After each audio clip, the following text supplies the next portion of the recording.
Oi para todo mundo, falando da Parashá, o Rabbeinu Roni Hadid. A gente está na Parashá do Vayikra, que é a última Parashá do Sefer Bereshit, terminando o Sefer Bereshit. Hazak, Hazak, Venit Hazek, né? Como se costuma dizer, que nós possamos se fortalecer. E eu queria terminar talvez um pouco, já que essa Parashá é a Parashá que falece o Yaakov vai ser enterrado na terra de Israel. Eu me lembrei agora, né? Cada um no seu nível, obviamente, né? Quando o Shimon Peres faleceu, todos os reis do mundo vieram acompanhar ele, né, aqui em Israel, de maneira que eu não me lembro nenhuma personalidade histórica aqui em Israel que tantos reis vieram para Israel, tantos governantes vieram. E aqui também se conta que Yaakov, quando faleceu, está escrito que foram acompanhando eles para Israel para enterrar ele. Foram os grandes anciões, né, os grandes chefes do Egito, que era a potência mundial, e quando os outros povos chegaram e viram isso, todos os povos colocaram as coroas sobre o Aron, né, sobre como se fala, sobre a arca, né, onde estava enterrado, onde estava o Yaakov, mostrando o respeito que ele recebeu no final das contas, né, de todo mundo né, no seu enterro. Quer dizer, uma personalidade a princípio completa, como diz a Torá. Yaakov é Ishalem, aquele homem completo que veio, na verdade, tinha uma perfeição acima, talvez, do Avraham e Yitzhak também, como já dizem os livros, né? Avraham tinha uma percepção mais na parte da misericórdia, Yitzhak mais na parte do julgamento, né? Da parte mais do jugo. E Yaakov, Ishtam Yoshevolim, era um homem completo que tinha a personalidade completa. E apesar dessa personalidade completa, ele talvez é um tipo de um Iov, né? Como se fala Iov em português? Jó. O Jó da Bíblia.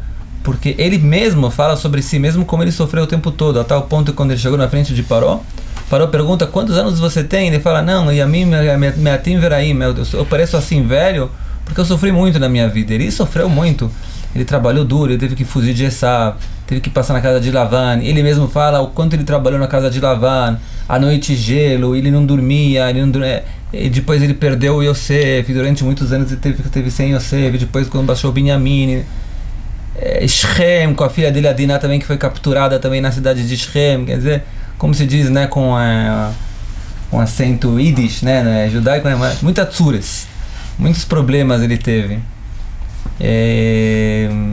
Quando ele tentava sossegar um pouco, né, quando a gente chegou na Parashá, está escrito Yeshev Yaakov, Urashi traz, ele sentou como quem dizendo: será que agora eu vou ter procurando sossego?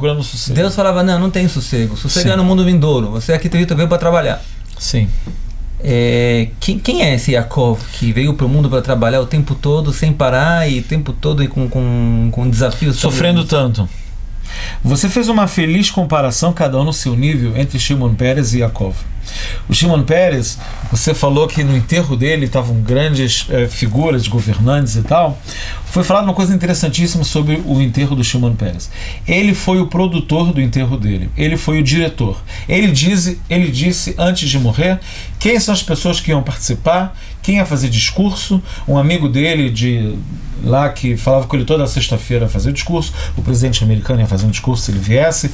Ele falou exatamente quem ia. Ele foi o contra-regra e o diretor do enterro dele.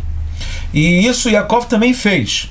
De certa maneira, Yaakov, ele diz exatamente como vai ser o enterro dele, onde ele vai ser enterrado, como vai ser a coisa, a ordem das tribos, toda. Como vão se colocar em volta da arca dele. Tudo nos mínimos detalhes Yaakov fez. A princípio parece um tipo de arrogância, fazer uma coisa dessa. Eu vou dizer exatamente como vai ser o meu enterro, tal. E agora, vamos ver o lado bom disso. O que tem qual é a ideia por detrás disso que você orquestra o seu enterro? É uma abordagem muito proativa. O que quer dizer o enterro? O enterro é o seguinte: uma vez eu estava lendo um livro sobre desenvolvimento pessoal, e o autor fez uma colocação muito feliz. Ele falou: o que você quer que digam no seu enterro? Quais são os discursos? Quando se dirigirem às pessoas, o que você quer que seja dito sobre a tua vida? De modo geral, você é o diretor do teu enterro. Você é o diretor. Você, pela tua vida, vai dizer o que vai ter nessa cerimônia final, onde teus filhos vão falar, onde a família vai falar, os amigos, a sociedade. Você já é o diretor hoje em dia. Então, isso já mostra um aspecto proativo de Yaakov falando que o enterro significa isso, que ele vai ser enterrado em Israel. Isso mostra para os filhos que o nosso lugar não é aqui, a gente vai voltar para Israel no final das contas. E Yosef faz a mesma coisa depois que o pai, ele também faz a Israel jurar, os irmãos jurarem que ele vai ser levado para Israel de volta, ele não vai ser deixado lá, que Moshe era bem... Não se esqueçam que a gente não é daqui, egípcios, a gente não é daqui. Eles acabaram ficando lá. Agora, Yaakov, durante toda a vida, ele não teve esse comportamento. Os sábios criticam Yaakov, que, como você disse, Yaakov procurou o sossego, e os justos nesse mundo não têm um sossego. Ele tinha várias missões para fazer, que ele ia acabar fazendo, mas Yaakov demorava um pouco para fazer, e como é a providência divina, o que não vem por bem, vem por mal. Você tinha que, igual seu pai, buscar uma esposa no norte, e você não foi, no final você vai porque o teu irmão te persegue. Você depois tem que voltar para Israel e você demora, você decide ficar mais tempo na casa do teu sogro, para Lasot Lebeitcha, para conseguir ter uma riqueza doméstica. E Deus fala, volta para Israel. No final você sai como fugido, ao ponto que o sogro dele, você sai fugido como se fosse um fugido de guerra, um refugiado, você está indo embora. Óbvio que ele não queria dinheiro, mas... E ele jurou que ele vai chegar em Betel. E ele não chega em Betel, ele fica só em Shem. E ele não, Nablus, ele não chega aí. No final, os filhos dele acabam arrasando a cidade, ele sai fugido de lá e vai. No final, traz lá que isso aconteceu porque ele se demorou muito tempo para sair. O Itakev, isso, e a Diná era pequena quando eles chegaram até que ela saiu, ela não era tão pequena já na história de Israel. Então toda a vida dele, ele tinha um propósito alto, mas como ele não estava já, às vezes, maduro para cumprir aquele propósito, ele era apertado embaixo. Ele tinha como se fosse a que a gente fala hoje em dia, proativo e reativo. Que muitas vezes a pessoa fala, não sei por que acontece tantas coisas de mal na minha vida, porque eu sou tão empurrado, porque eu sou vítima dos acontecimentos, né? A chave de ser vítima do acontecimento é que você está sendo num esquema de destino. O Rav Soloveitch gosta de falar sobre esse assunto. Ele falava que tem uma diferença existencial entre destino e propósito. Destino é você estar na tua vida sentado no banco de trás. E tem alguém dirigindo lá. E você está reclamando que no carro da tua vida estão te levando para cá, estão te levando para lá, mas é porque você é um destino, é um roteiro, porque você não está assumindo as rédeas ou o volante da tua vida. Você não está tendo um aspecto proativo de tentar cumprir o teu propósito. Qual é o teu propósito na tua vida? Então, se você não está cumprindo, Deus está te ajudando, entre aspas.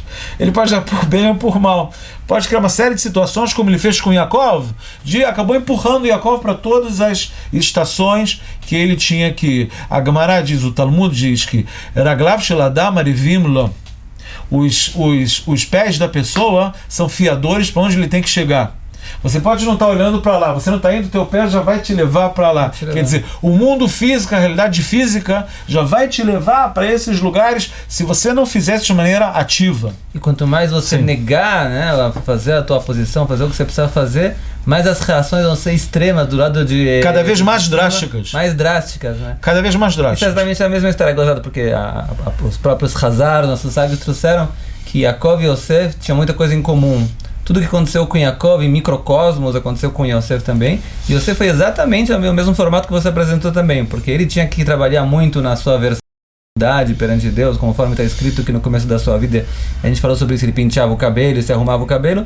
Toda vez que ele levantava um pouco a cabeça para cima, com um pouco mais de orgulho, Deus baixava ele 2 vezes o dobro mais para baixo, né? Em primeiro lugar foi vendido para um ministro, depois foi vendido para a prisão, depois foi baixando, até que ele se percebeu o que ele tem que fazer, e até aí as coisas mudaram. As coisas mudaram. E talvez então, algum ponto aqui, não sei qual foi o ponto que foi mudado aqui, né? Mas é interessante que no final das contas, sabe o que? Talvez o momento que foi mudado, agora eu estou pensando assim, online, né? Onde foi a virada? O ponto da virada dele foi interessantíssimo, porque na verdade, que nem você falou, ele tinha que baixar para o Egito com correntes pesadas, né?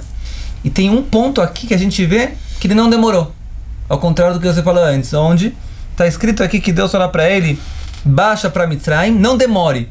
Sim. Deus fala para ele, Maher, né? Al-Ta'akev, como ele fala, tem uma palavra aqui que ele fala na Parashat, acho na Parashat anterior ainda. Ine. Eu sou o teu Deus, Anochi ered imcha Mitzrayim, Anochi ale gamalo, Al terdam Mitzrayma, não tenha medo. Sim. E o Yaakov fala, eu vou rápido. Ele quer ver o Yosef também, na verdade, né? Mas Sim. ele vai na hora que falaram pra ele baixar, ele vai. Apesar que era difícil pra ele fazer isso, ele não queria sair. Ele tinha medo de sair de Israel, também porque ele sabia o valor de Israel também. Sim. Ele não demorou. Então, pode-se reparar que a revelação divina, ela está diferente em cada ponto da vida de Yaakov. No início, ela é tardia. Primeiro, Yaakov recebe o boom que ele tem que fugir de Esav. E aí tem a Itgalu, tem a revelação que Deus fala com ele depois. Quando ele já está na casa do sogro, a revelação já é mais próximo do acontecimento. E ela vai ficando cada vez mais próxima do que está empurrando Yaakov, até que chega nesse ponto que você falou, que a revelação ela é anterior. Ela é anterior ao que vai acontecer agora. Quer dizer, Yaakov está aprendendo a ter um processo educacional de proatividade. No início, você toma um boom, você não sabe por quê. Deus fala, não, escuta, a história é assim, assim, assim. No final, Deus já está te informando, olha, você vai para lá e vai dar tudo bem. Quer dizer, já tem uma coisa preparatória para o que vai acontecer. Porque ele já está mudando o comportamento dele. O comportamento dele já está mais ativo do que era antigamente. É isso que eu estou falando. Talvez uma coisa mudou talvez nesse ponto e talvez por isso ele mereceu, que nem a gente falou. É um processo. Baixar para o Egito de maneira mais respeitável, que nem um filho do rei. E também, ele, no final das contas, uma coisa que talvez não estava previsto, ele mereceu 17 anos, foi, né, no Egito, que ele teve com o Yosef, de maneira tranquila, como estou falando. Conforme essa parasha começa, né? Vaihi Yaakov. Finalmente ele pôde, aquele descanso, né? Respirar um pouco com tranquilidade, junto com Yosef, tranquilo, estudando o que ele procurou tanto na vida dele. Agora ele recebeu, depois que ele chegou ao nível da percepção, de consertar, de chegar ao nível que Deus esperava que ele chegasse na sua vida. E de toda essa filosofia que foi falada aqui, a gente pode mandar uma simpatia.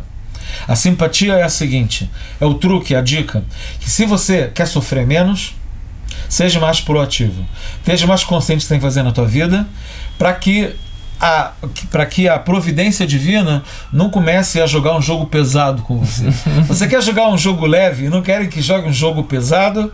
Seja proativo, seja consciente, com intenção, com iniciativa, que assim a coisa vai mais fácil.